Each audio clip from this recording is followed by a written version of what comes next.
Exiles, it's me, Vashtalos, and I would like to talk to you today about my mapping strategy, or at least my Atlas tree that I have planned for 3.22 Trial of the Ancestors in Path of Exile. So I'll get started. I'm planning on essences because we're going to need it for the bow and just about everything really. We're going to need a ton of essences. We are going with Strongboxes combo, so that means twice tempted. Ah, I hate what the mouse does in this. Tamper proof, secret operations, Vault of Mysteries, and backup cache.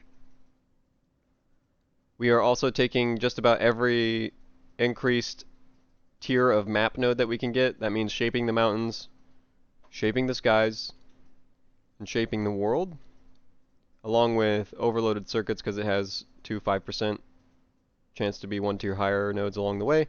And then overloaded circuits is also pretty nice because since we're not taking Harbinger, we can force Harbinger onto our maps via a crafting option, if I'm not mistaken.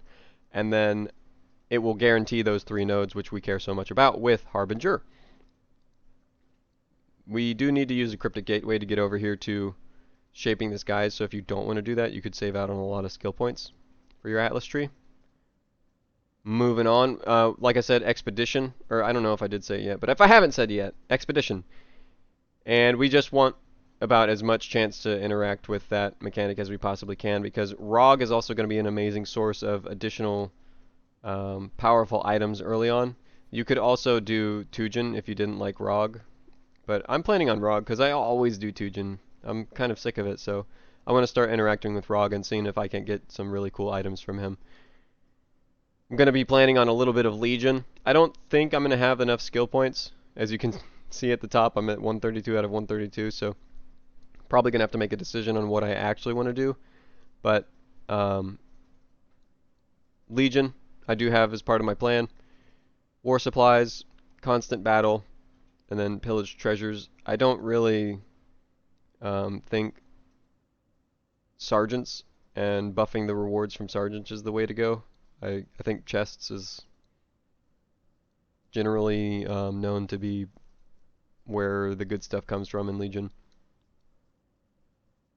You don't have to go Eater of Worlds if you don't want to. You can just, take your package of influenced map and move it over, and then voila.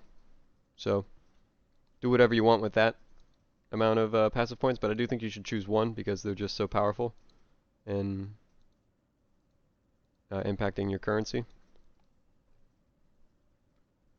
What else do I need to talk about? I'm taking every single item quantity node that I can stomach. I should probably take one of these nodes out and put it in for the increased quantity and rarity, but I don't know. Complete circle. Get just about every essence node that you can stomach. I know I don't have crystal resonance, but I'm not planning on being an absolute, annihilator on league start. So I'm going to skip out on that until later on, or whenever I feel like I want to rearrange my tree to something a little more difficult, or if I don't end up needing these map nodes, then I can save a ton of skill points that way. But I'm planning on using all of those mapping nodes because we're going to have to fill out the atlas somehow, especially now that Keurig maps are a little bit nerfed after scouting reports, is it? I think it's scouting reports that don't offer unique maps anymore. It's a little bit of a bummer, but hey, whatever. Just means we're going to have to play a little longer.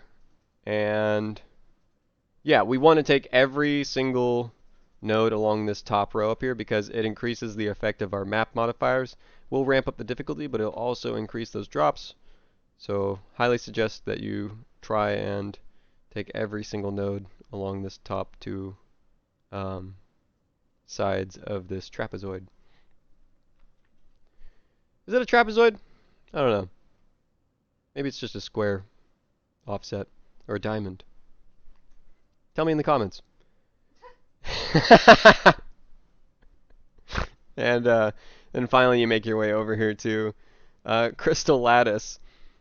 And that's an essence node as well. So that just about does it for my Atlas plans. I want to use Extreme Archaeology. We're nearby Speaker of the Dead. If you don't know what those two do, Extreme Archaeology makes it so instead of having multiple explosives, you have one giant explosive. It's kind of a quality of life, kind of a speed mapping thing. Speaker of the Dead, I don't have it currently allocated on any of the nodes. I would have to rearrange some things and sacrifice whatnot in order to get it, but it sounds fun. Could be fun. I don't know if it's good. It's yet to be seen. But that just about does it. So if you made it this far, thanks for watching. You're awesome, and I hope you will check out my other videos. I've got a couple concepts for League starters, and then I actually have a guide up for my artillery ballista, so I hope you'll take a look at those. Other than that, don't forget I stream every day on Twitch, and join the Discord. Peace out. Thanks for watching.